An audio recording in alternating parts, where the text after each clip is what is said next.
Independiente que sea un tumor benigno, produce muchos síntomas debido a que ustedes reconocen o saben perfectamente que la hipófisis produce muchas hormonas, ¿cierto?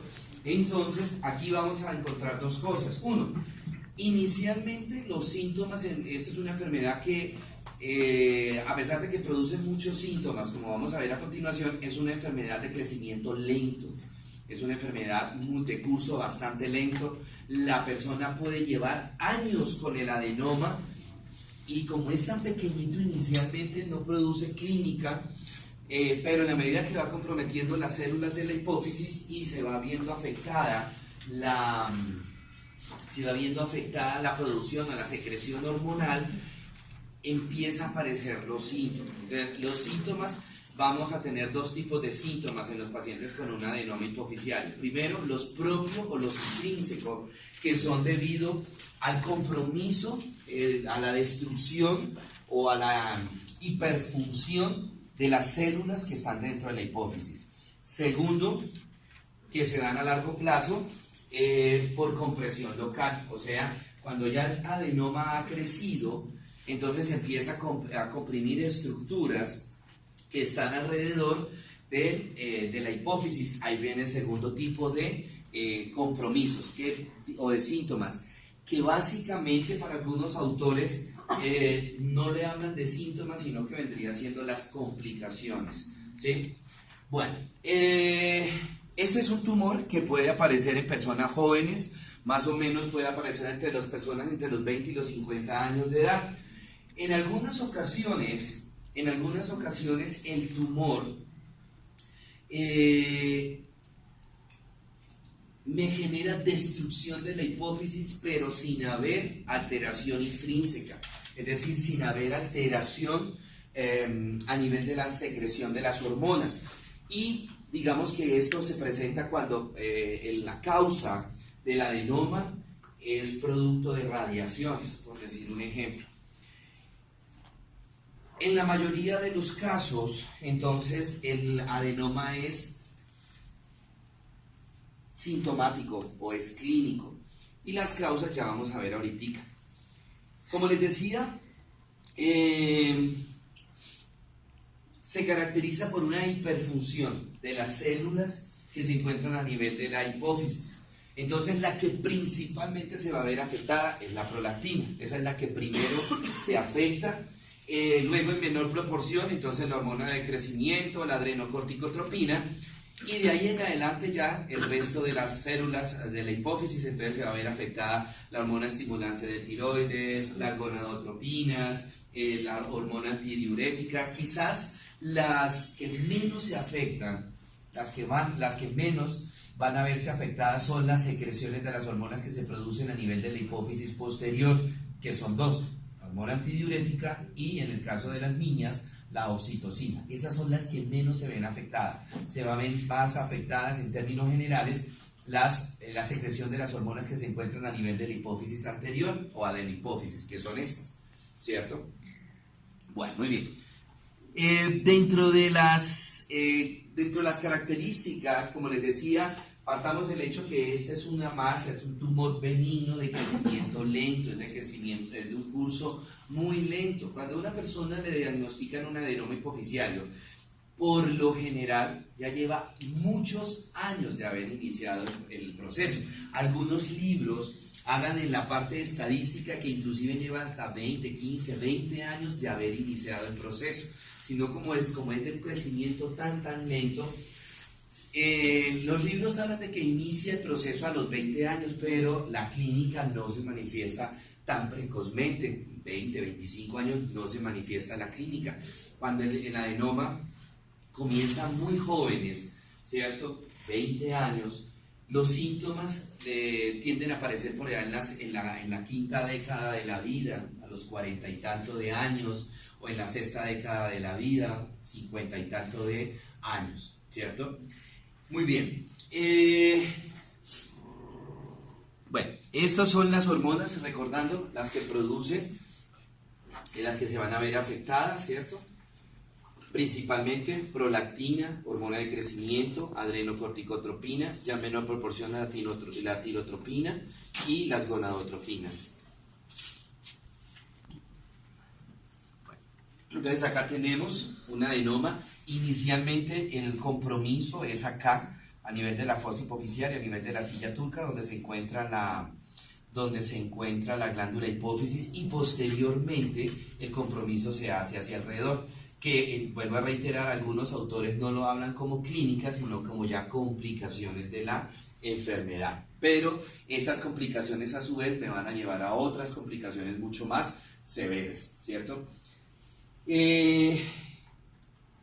Veamos, por ejemplo, acá.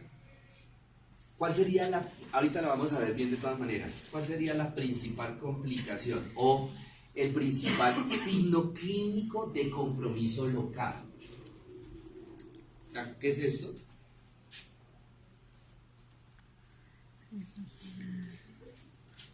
¿Qué creen ustedes? Acuérdense, base del cerebro,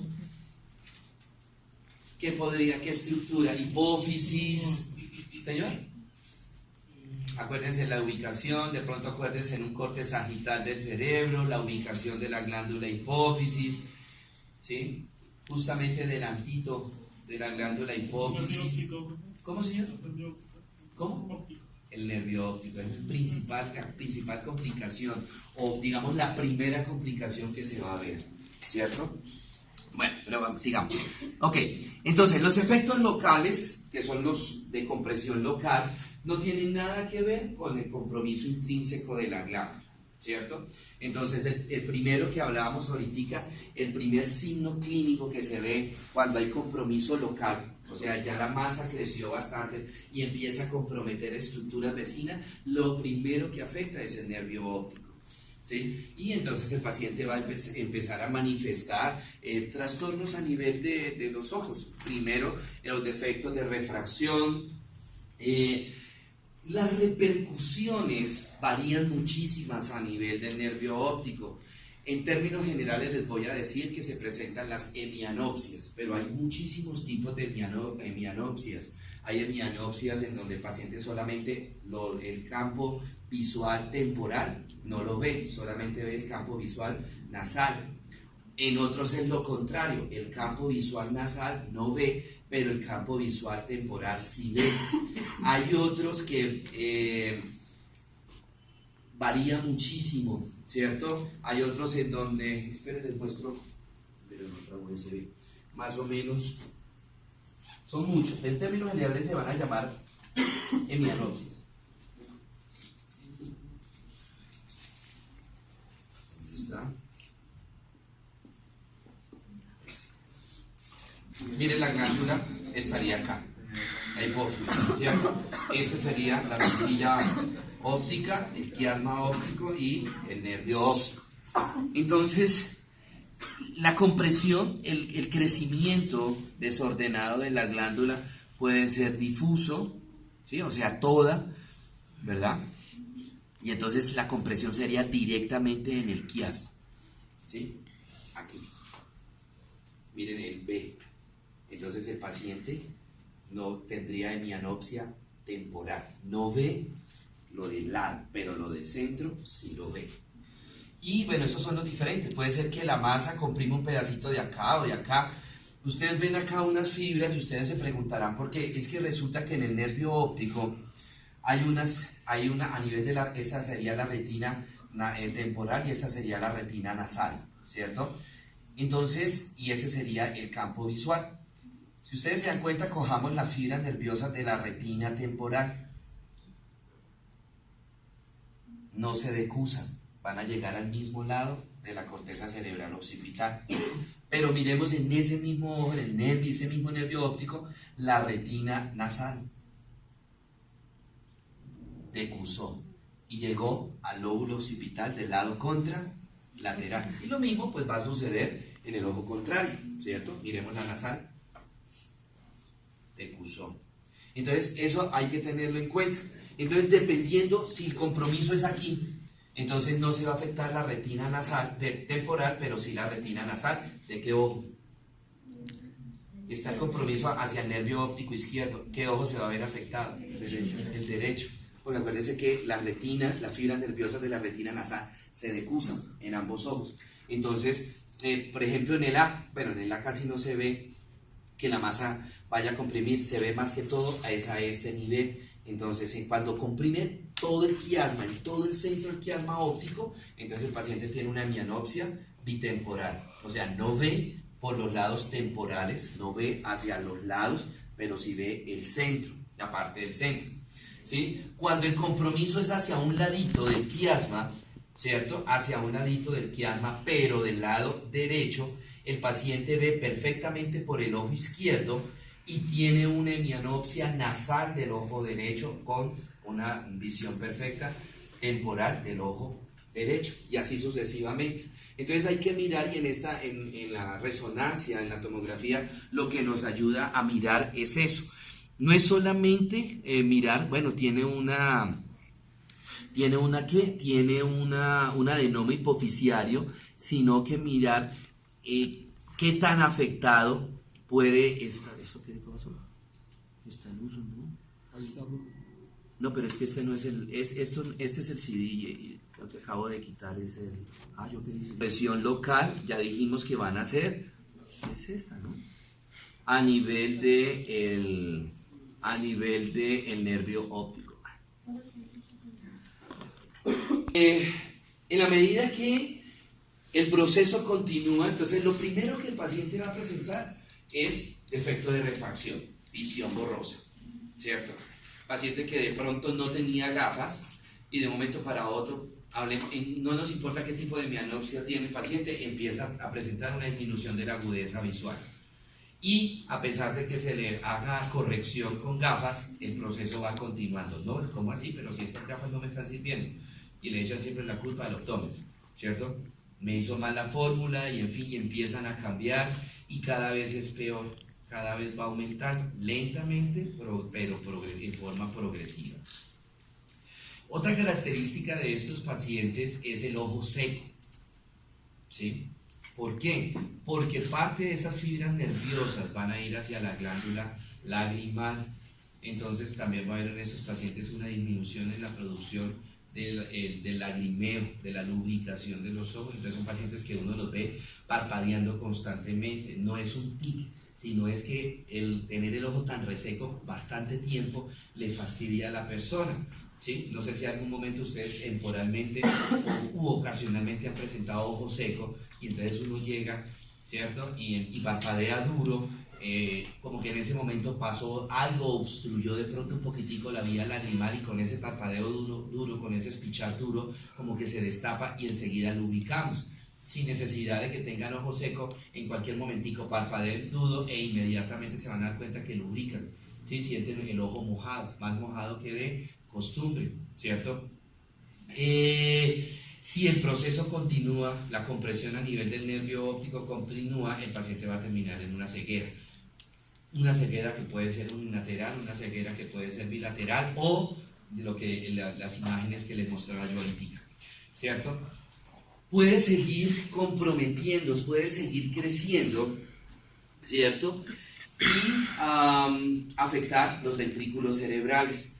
Principalmente la masa puede llegar a comprimir lo que nosotros llamamos vulgarmente el acueducto de Silvio o el acueducto interventricular, que es el que me comunica el tercer ventrículo con el cuarto ventrículo cerebral. Acuérdense que en esos ventrículos cerebrales, los ventrículos laterales, tercero, cuarto ventrículo, hay unas estructuras que son las encargadas de producir el líquido cefalorraquídeo, que son los plejos coroideos. Y entonces, al comprimir, ¿cierto? Al comprimir la masa, el tercer ventrículo, entonces no deja que el líquido cefalorraquídeo que se está pasando y se está formando en los ventrículos laterales y en el tercer ventrículo pase al cuarto ventrículo. Y esto me genera un acúmulo, una represión del líquido cefalorraquídeo del tercer ventrículo hacia arriba y me va a generar lo que se llama la hidrocefalia. Más tardecito vamos a mirar el sistema nervioso.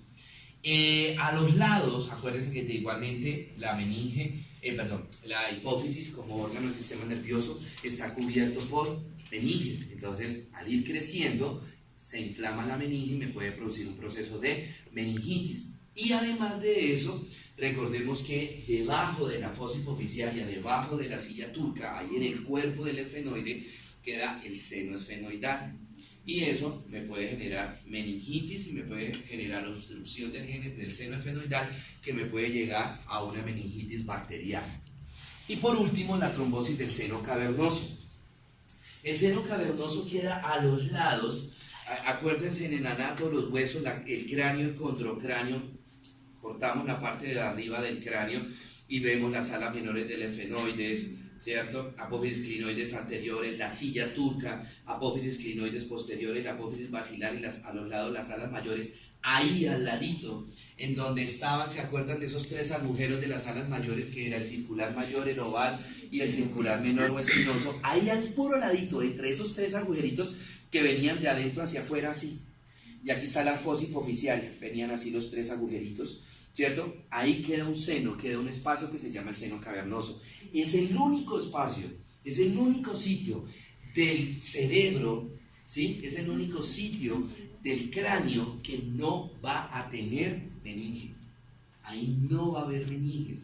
Entonces puede llegar a producir, y por ahí van a pasar unas venas, ¿cierto? Van a pasar unas venas y la masa puede comprimir esas venas y me va a generar una trombosis. Y en este caso, como esas venas están a nivel del seno cavernoso, se van a llamar trombosis del seno cavernoso. Esta trombosis del seno cavernoso, la trombosis del seno cavernoso, es mortal. Es mortal. Hay este triángulo, así, de las cejas arriba hasta donde terminan las cejas y de cada ceja hacia la punta de la nariz, es un espacio peligroso para cualquier proceso infeccioso, bacteriano, ¿sí? Porque todo en este espacio, que les acabo ese triángulo, ¿sí? Cualquier proceso infeccioso que drene hacia adentro, llegó directamente al seno cavernoso. Eso ahí es mortal, eso es imposible controlar la infección ahí. Peligroso entonces, ¿qué cosas? La sinusitis. No, porque con la sinusitis igual tienen los orificios, los senos paranasales que van a drenar directamente y drenan los meatos. Adentro, en la fosa nasal, drenan a los meatos. ¿Qué se imaginan ustedes? Nómbrenme dos cosas muy comunes, en donde si nosotros forzamos, ojo, si nosotros dejamos quietico el proceso, no va a pasar nada grave. Pero si nosotros forzamos, puede drenar hacia el seno cavernoso. ¿Cuál se creen ustedes en ese triangulito? ¿Señora? No. ¿Los granitos? ¿Cómo? Granitos. Cuando uno tiene un pinocho y entonces uno lo ve verde y empieza uno ya a despicharse, todavía no tiene boca, no tiene orificio de salida. ¿A dónde va a drenar? Hacia adentro, porque yo obviamente al despichar estoy aumentando la presión dentro de ese barro, hablemoslo así, y entonces como no tiene todavía orificio de salida porque está tapado, ¿a dónde va a drenar? Hacia adentro. Entonces, por favor, ojo con los pinochos, con los barritos en la nariz, ¿sí? Déjenlos quieticos, que él drene espontáneamente. Si él drena, si lo que yo les decía ahorita, si un barrito nosotros lo dejamos quietico y drena espontáneamente, siempre va a drenar ¿hacia dónde? Hacia afuera.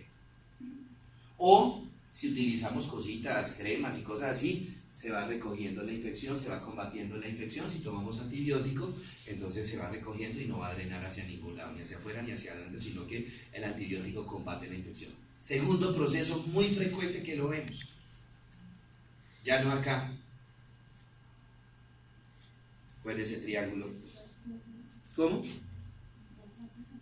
¿Es qué? No. Bueno, pensé que había dicho por aquí o alguien por acá, me pareció haberlo escuchado.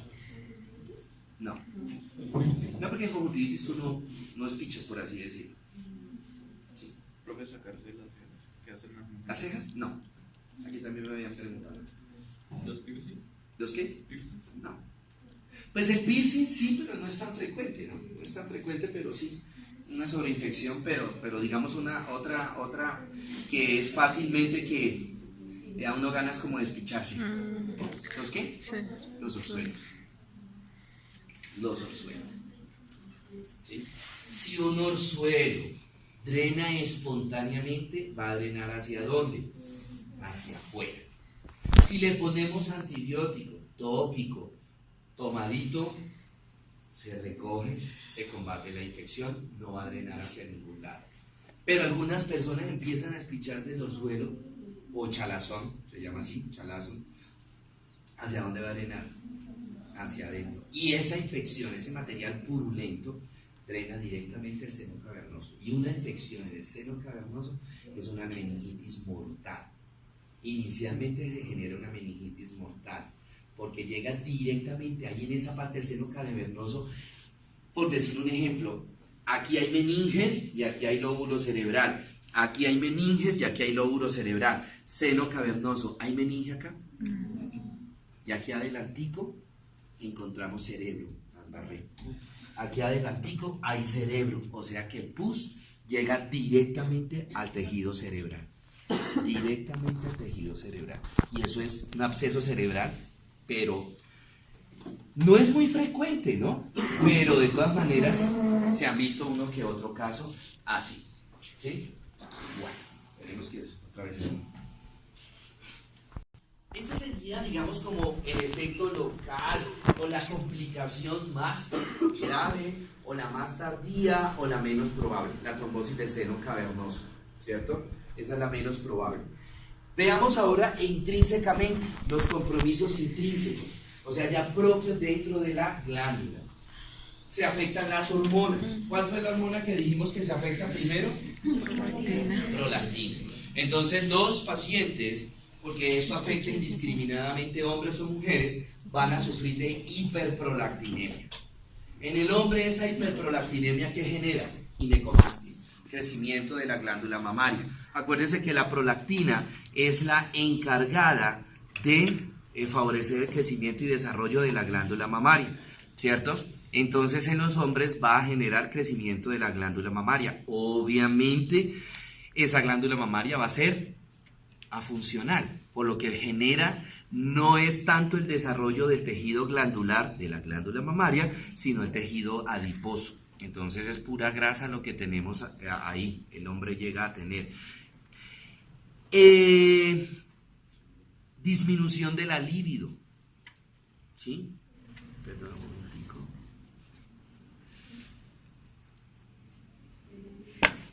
Disminución de la potencia sexual, ¿cierto? Impotencia en el hombre.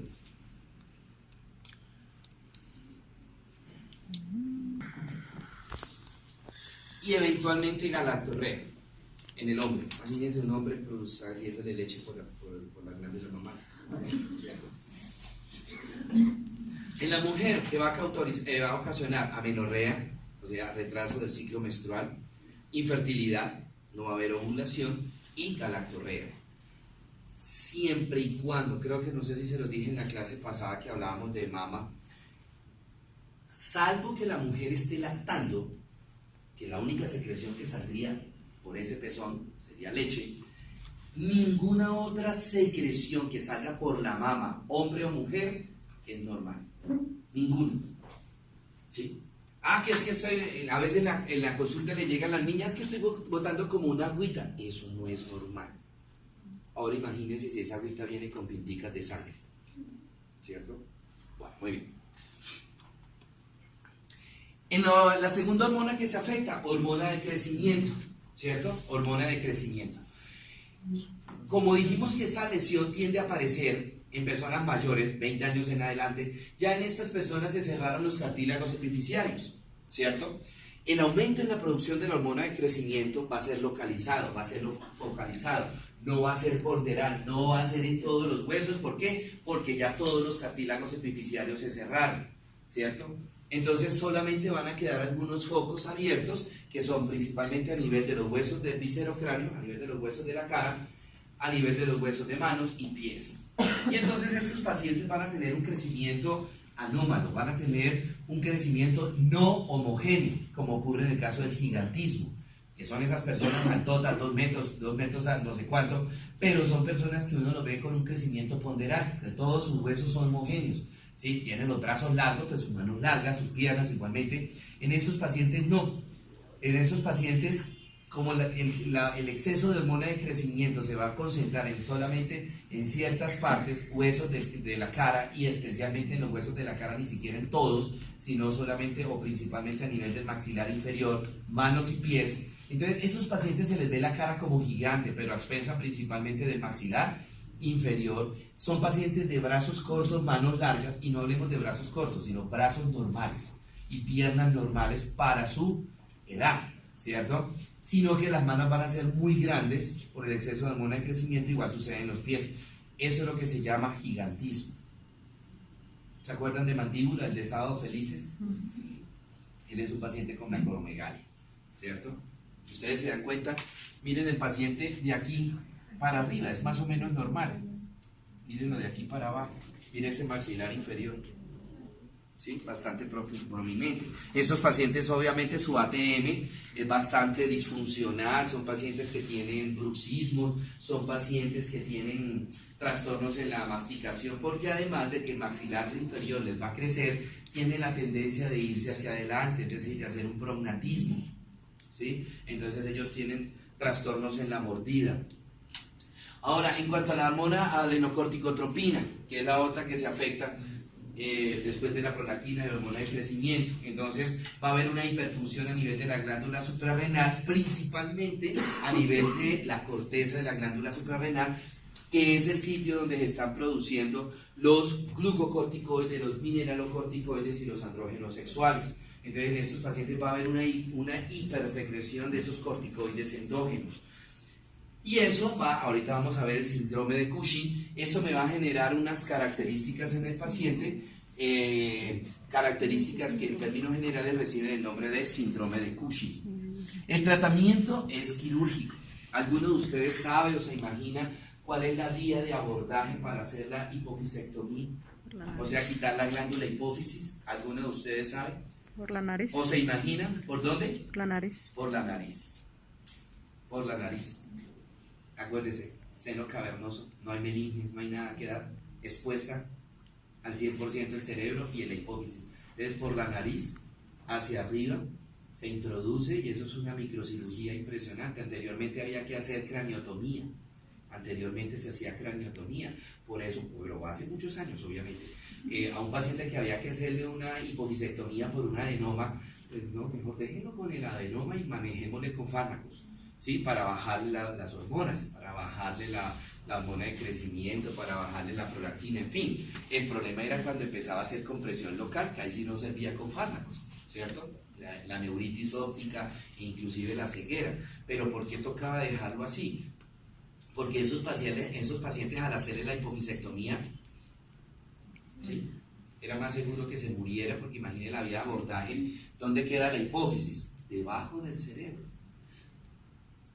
Y entonces, para llegar a la hipófisis, ¿cómo se hacía para mover el cerebro y toda esa cuestión? O sea, era una cirugía de horas, o sea, prácticamente era una cirugía de todo un día para quitar la glándula hipófisis. Entonces decían, no, más bien dejémoslo así. Ahora, después de muchos años, descubrieron que se podía, a través del seno cavernoso, llegar directamente a la hipófisis. Paciente, prácticamente es una cirugía ambulatoria. Lo operan hoy y mañana ya se va de alta el paciente. Es más, algunos neuros dicen, si se le pudiera dar de alta al paciente por la tarde, mucho mejor. ¿Cierto? Es que no tiene cicatriz, no tiene nada. Riesgo de infección, cero. Riesgo de lesión o de compromiso nervioso, cero. Porque no se toca el cerebro. Anteriormente sí se tocaba levantar el cerebro con un cuidadito y metan ahí como puedan las pinzas y toda esa cuestión. Era una cirugía excesivamente complicada, ¿sí? Y pues obviamente había manipulación de cerebro. A la vez manipulación de cerebro, ¿qué creen ustedes que esto podía generar? Secuelas como cuál. ¿O cuál sería la primera secuela que se imagina? ¿Qué tiene el cerebro? ¿Cómo? Meninges, ¿qué más? Neuronas. Neuronas, listo. Imagínense ustedes al tocar el cerebro, pregunto, ¿podría uno comprometer neuronas? ¿No es que está usted en contacto directo con la corteza cerebral, que es donde están llegando los cuerpos de neuronas? Entonces eso era, listo, lo operamos, pero no le respondemos cómo se lo entregamos. Primero y se lo entregamos, digo, ¿cómo quede? ¿Por qué? Porque al levantar el cerebro, por muy delicado que fuera su mano o lo que fuera, estaba en contacto con corteza cerebral. Por lo general, pues era más que todo la corteza lateral, la corteza temporal o la corteza frontal, ¿cierto? ¿Cuánto tiempo estaba usted en contacto con su mano o con algunos separadores, comprimiendo, por así decirlo, la corteza cerebral de cualquier parte del cerebro? Más de 5 minutos, si podríamos decirle que era. Y en ese lapso de tiempo, ¿será que se comprometen neuronas? Sí. Claro que se comprometían neuronas, muchas neuronas. Entonces, eran pacientes que si lograban salvarse de la cirugía, no sabemos cómo se lo vamos a entregar. Lóbulo temporal, imaginémonos lóbulo temporal. Se iban más que todo por el lóbulo temporal. Bueno, por lóbulo frontal también era rápido el acceso, pero ahora van a entender por qué. Funcionalmente, ¿se acuerdan lóbulo temporal? ¿Cuál es la función del lóbulo temporal? Funcionalmente, ¿se acuerdan? Circunvolución T1 y T2, ¿se acuerdan? ¿Se acuerdan? Auditivo. Audición. Circunvolución T1, audición general, y circunvolución T2, audición discriminativa. T2, T3, T4, T5. ¿Qué otra función tenía? ¿Se acuerdan de pronto? Comprensión del lenguaje hablado, lenguaje escrito. Ahí hay vías de asociación. ¿Se acuerdan en el morfo que yo les decía que al principio el niño, el de papá, le decía un guau guau? ¿Se acuerdan? Y ya después el niño veía al animalito y mire un guau guau. Ya él reconocía comprensión del lenguaje hablado, visual, porque ellos tienen asociación con el ojo, con la región occipital, ¿cierto? Lenguaje escrito, que yo les decía, entender lo que se escribió, en el idioma que se escribió, obviamente. Por eso es que, ¿qué pasa? En la gran mayoría de los casos, digamos que en el 99.9%, nosotros nos entendemos nuestros propios garabatos. Que no me lo entienda ella, pero yo me lo entiendo. En algunas ocasiones ni siquiera entiendo qué fue lo que yo escribí, pero son muy contaditas. ¿Pero por qué? Hombre, porque de pronto escribía las carreras, pero sí, así sea mi letra y lo escribo normal, lo entiendo. Que otra persona no me entienda, pero yo me lo entiendo. Hablemos independiente de la velocidad con que yo escribo, porque ya pues así, a todos si escribimos a las carreras, pues ni siquiera muchas veces nosotros mismos nos entendemos qué fue lo que escribimos, pero eso no tiene nada que ver, ¿cierto?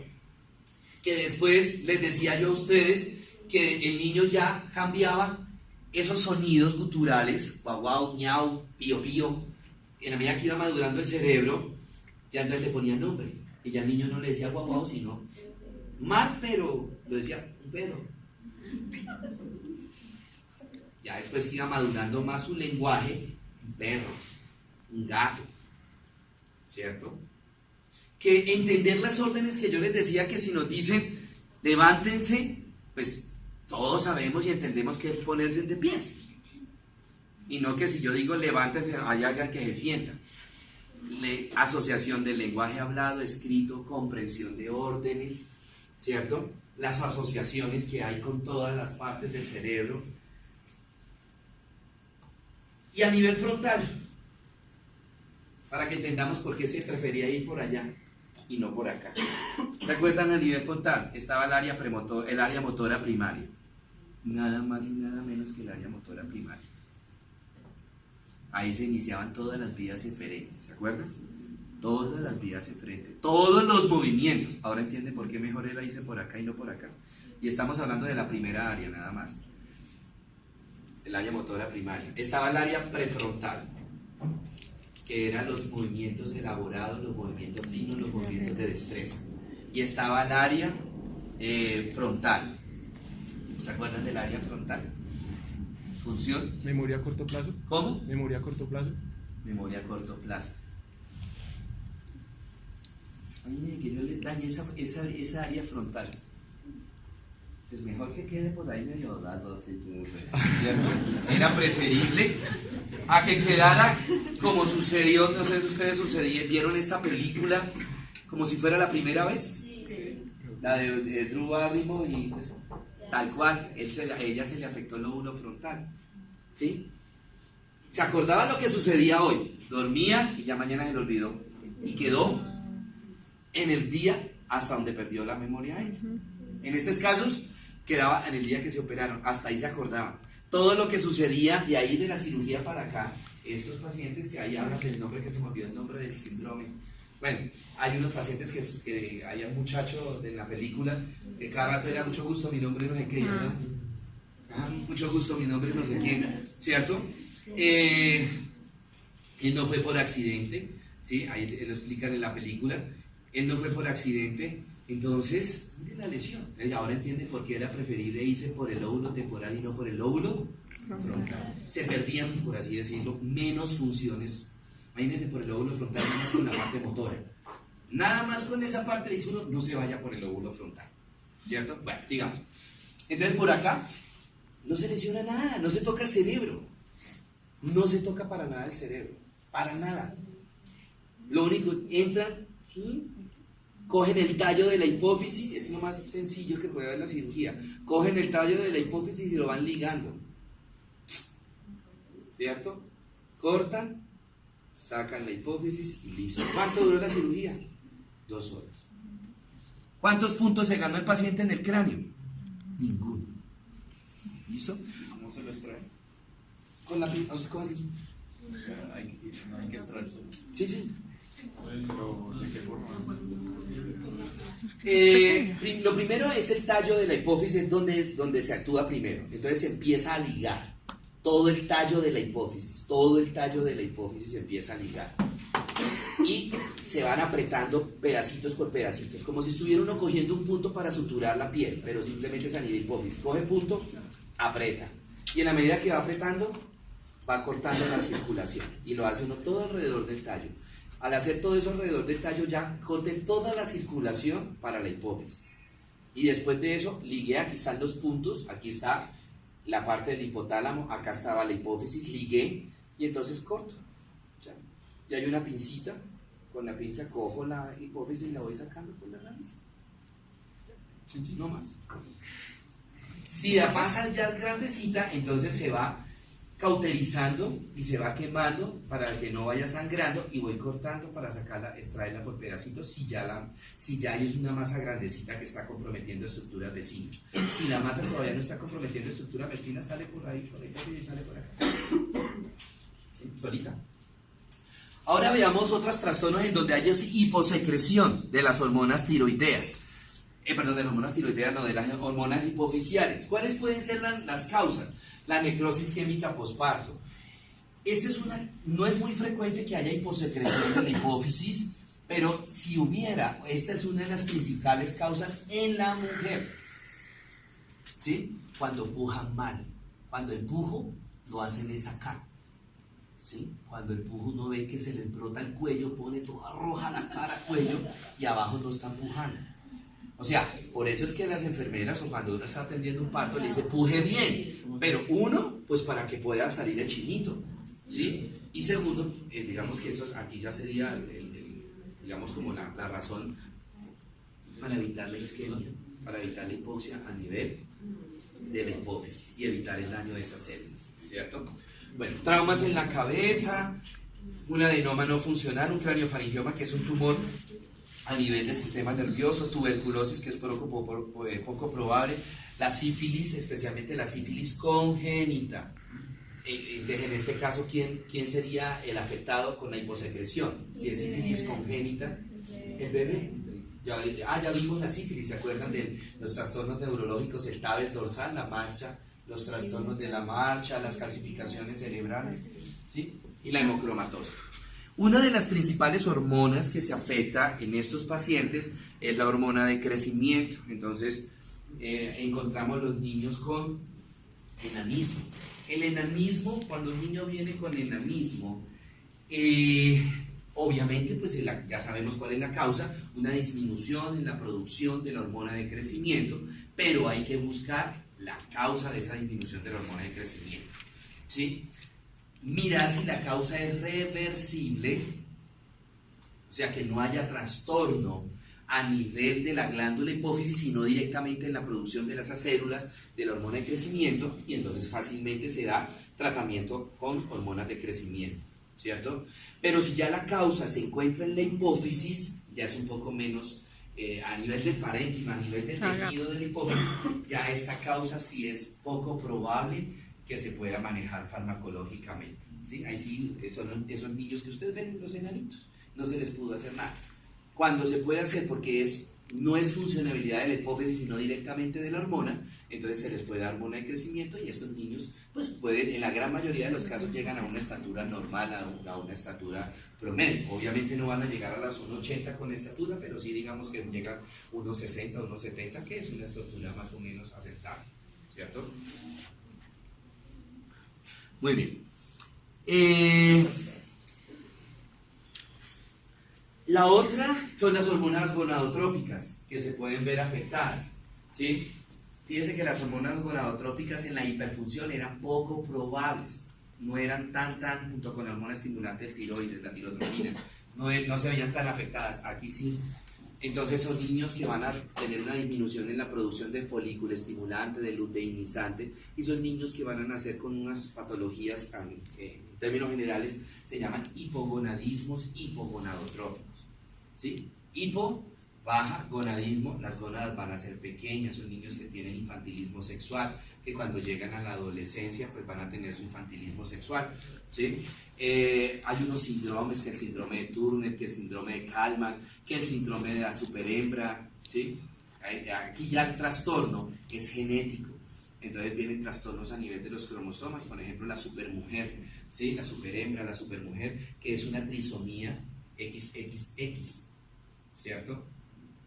El síndrome de Kallmann, que es un síndrome de también una trisomía XXY, ¿cierto? Y así sucesivamente el Turner, que es XYY, ¿verdad? Entonces van a tener trastornos en donde va a haber una alteración del desarrollo de las gónadas, ¿sí? Entonces son niños que van a tener micropenes, sus gónadas, sus testículos son muy pequeñitos y obviamente pues no va a haber producción de espermatogénesis, no va a haber espermatogénesis. Y en el caso de las niñas, pues no va a haber desarrollo mamario, su infantilismo sexual, su útero va a ser muy pequeño, sus ovarios van a ser muy pequeños y obviamente no van a tener el proceso de ovogénesis, ¿sí? Bueno, en el caso de los adultos, esos hipogonadismos, entonces van a generar amenorrea también, van a generar infertilidad, van a generar impotencia. En el caso de los hipogonadismos, la otra hormona que también se ve afectada es la hormona tiroidea, entonces van a ser en los adultos, van a tener hipotiroidismo, que ahorita lo vamos a ver, ¿sí? Bueno, muy bien. Preguntas, dudas, inquietudes de este primer tema.